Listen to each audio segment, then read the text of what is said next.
When they took you from Africa and they banned you from being called Kunta Kinte, Rasul or Muhammad. That's right. When they took us on that westerly course, then they forced us into their names. Teach.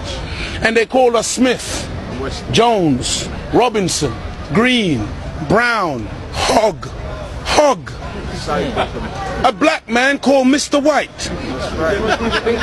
And when we go to China, listen, and we put our passport down, and the Chinese immigration control official looks at that passport and he sees Mr. White, he expects to see a white man. And when he sees the black man, he says, uh-oh, this man doesn't know who he is. I shall try.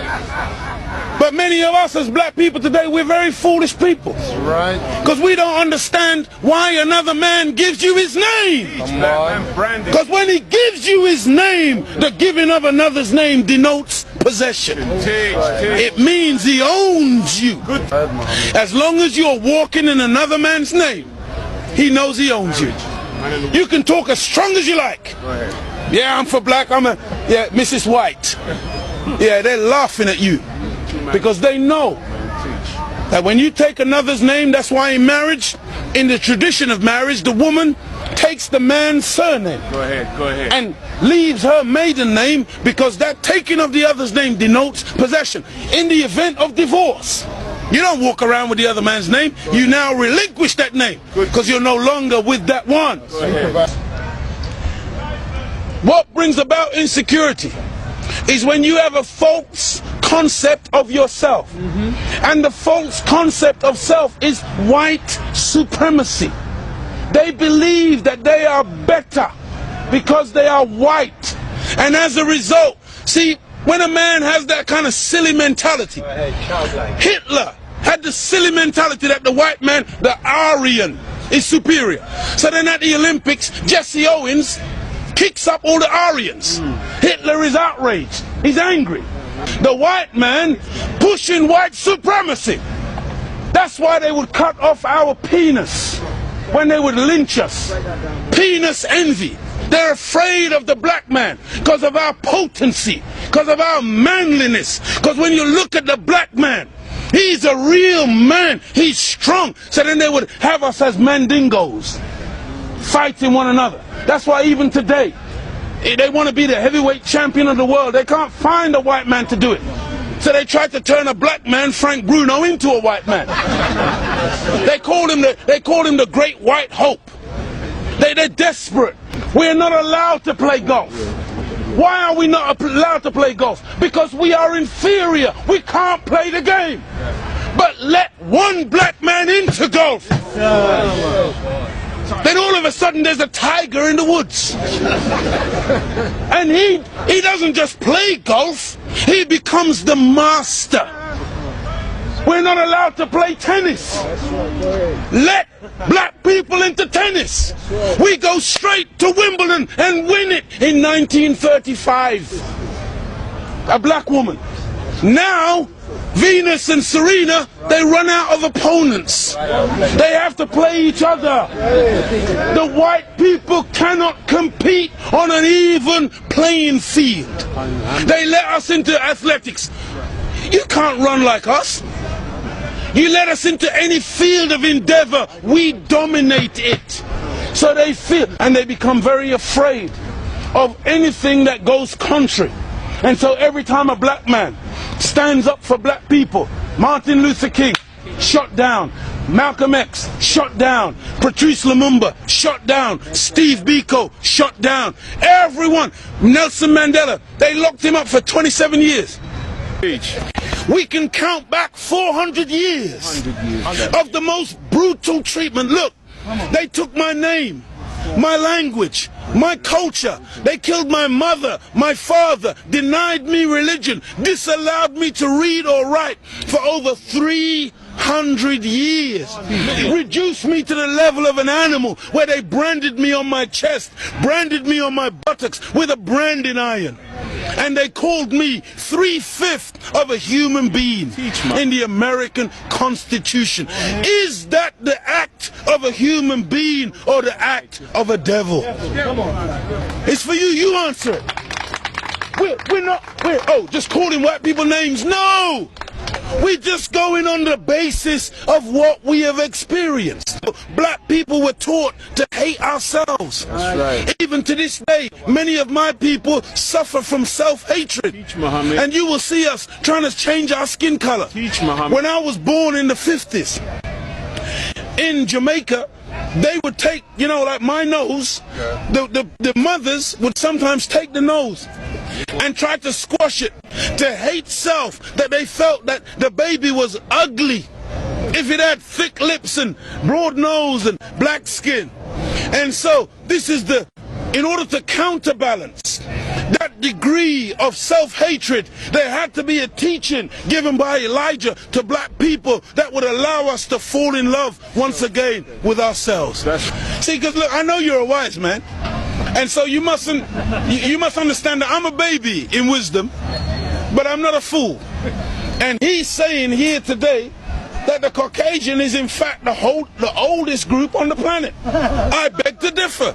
Look, one of the most famous anthropologists is Professor Leakey. And when Professor Leakey went in search of the origin of human beings and human species, he didn't stop very long in Europe. He went to Africa. And the oldest bones and the oldest human beings to this day that you call Zinjanthropus, using the Latin meaning Zin and Xanthropus, meaning a black man, that oldest man, they say, is millions of years old.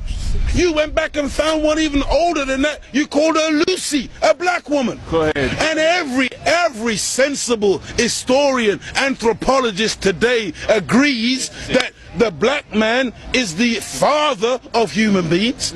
Even your geneticist, Mr. Mendel. Go ahead. You have Mendel's law. Go ahead. Mendel says that light eyes are recessive. Light skin is recessive. You can take the recessive, the dark skin is dominant, the dark eyes are dominant. You can take the recessive from the dominant, but you can't get the dominant from the recessive. This is Mendel's law. And so all of your scientists have proved that you can't look.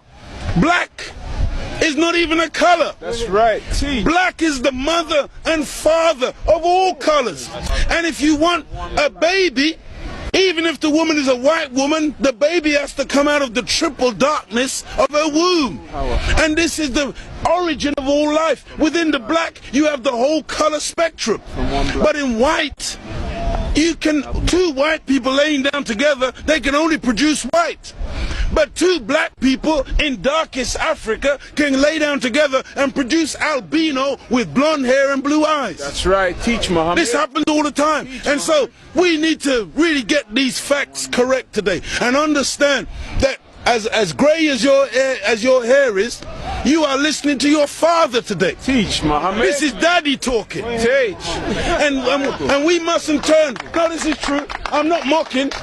The white man, he came into what he called a new world. Teach, Muhammad. And so all of a sudden you started to name things. Teach, Muhammad. So that's why you called it America, based on, what was his name?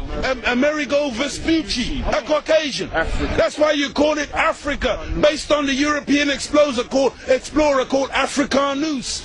You went into America, you called it New York. That's right. Because it was new to you. New England. You called it New England. That's right. You called it New Zealand. You called it Newfoundland. Because it was new to you. But to us, we were already there. That's why we're called aboriginals. From Ab, meaning abstracted from the Father. Muhammad. From God himself. Original, meaning the first. But you won't find Caucasian people calling themselves aboriginal anywhere on the planet. Because you're the new man, Paul Newman.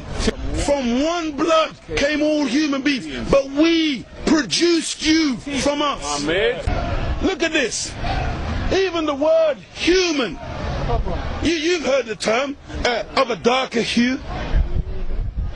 Human, meaning a dark man. Human, a man of color. That's why the topsoil of the earth is called humus. It is the dark organic material that gives life to the earth. Whenever you take away the dark organic material or you denature it, you're left with white, granulated sand, Teach. desert. ahead, You want to Muhammad. see those of us who think that white something to glorify in. No. It's a psychological thing with white people where you want to find your place. And your scientists and your historians, they spend so much time asking the question, where do we come from? Because they are puzzled as to your origin. Look at the Chinese, look at the Asians, look at the black people. All of us got dark eyes. All of us got black hair. The only one on the planet who's got ginger hair, blonde hair, brown hair, grey hair, brunette. You are the one that's gone around the world making everything based on color. You were the one who went into Australia. You were the one who went into South Africa. You were the one who went into Asia and classified people and things based on color. So that's why this man, Yaqub, he wasn't a madman. He wasn't a mad scientist. He was a good scientist. And the Caucasian person is a person who is anti-nature. That's why when the sun comes out, I'm energized. Me and the sun, we got a relationship. I love the sun. I don't need no sunscreen. I don't get cancer from the sun. Me and the sun have got a good relationship. I love it and it loves me. But white people, you got to put sunblock on. You got to hide from the sun, because now you might get a little melanoma. Part of me on you, that means